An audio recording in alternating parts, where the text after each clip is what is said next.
আসসালামু আলাইকুম ভিউয়ার্স। দেখেন আমি যে রাস্তা দিয়ে যাচ্ছি এই রাস্তায় একটা গাড়িও নাই। এই রাস্তার দৈর্ঘ্য হচ্ছে প্রায় 22 কিলোমিটার। এরকম সারা রাস্তার মধ্যে কোনো গাড়ি নাই, মানুষ নাই। পাশেই হচ্ছে আপনার নদী। রাত দেখে আমি দেখাতে পারছি না। এই রাতে গত রাতে যখন আমরা আসলাম এই রাস্তা দিয়ে, তখন একটি মাইক্রোবাসের যাত্রী আমাকে থামাইতে বললেন। থামায় জিজ্ঞাসা করলেন যে এই রাস্তায় আপনাদের গাড়ি আটকাইতে চাইছিল কিনা। পরে আমি বললাম যে না, যথারীতি আমাদের তো এরকম কোনো সমস্যা হয় নাই, আপনাদের কি ব্যাপার বলেন। পরে আমি বললাম, ওনারা বললেন যে এরকম একটা অ্যাম্বুলেন্স ছিল, সেটা মানে শুধু বারবার আমাদের আটকাইতে চাইছিল, এরকম একটা ঘটনা ঘটছিল। আসলে এখানকার মূল উপযোগ্য বিষয় হচ্ছে, আপনাদের যদি এরকম কোনো ঘটনা কখনো ঘটে, তাহলে আপনারা অবশ্যই আপনার মোবাইল থেকে 999 ডায়াল করে সরাসরি ইমার্জেন্সি নাম্বারে ফোন দিবেন। ফোন দিলে পরে কি হবে, আপনার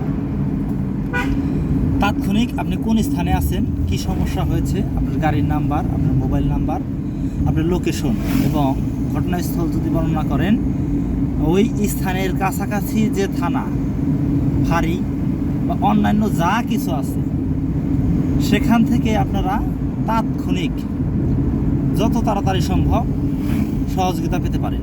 এবং শুধু তাই না, রাত্রিবেলা চেষ্টা করবেন আমার মতো এরকম একা না গিয়ে কমপক্ষে 2টি গাড়ি একসাথে যাবেন। তাহলে হবে কি, আপনার একটু মনের মধ্যে সাহস বাড়বে। বা একের অধিক গাড়ি থাকলে অনেক সময় দেখা গেছে আক্রমণকারীরা যদি সংখ্যায় কম হয় তাহলে আক্রমণ করে না। সো আশা করি সবাই বুঝতে পেরেছেন। এই সকল দুর্গম এলাকায় গেলে, এটা হচ্ছে আসলে গৌরীপুর থেকে মতলব ব্রিজ পর্যন্ত এই রাস্তাটি হচ্ছে সেই রাস্তা। যারা এই রাস্তায় নিয়মিত যাতায়াত করেন এবং অনিয়মিত যাতায়াত করেন, তাদের জন্য এই বার্তা আমার রইল। সকলে ভালো থাকবেন, সুখে থাকবেন এবং অবশ্যই সাবধানে চলাফেরা করবেন।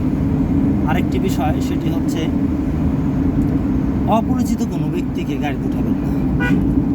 রাত্রে হোক দিনে হোক, অপরিচিত কোনো ব্যক্তিকে গাড়িতে উঠাবেন না।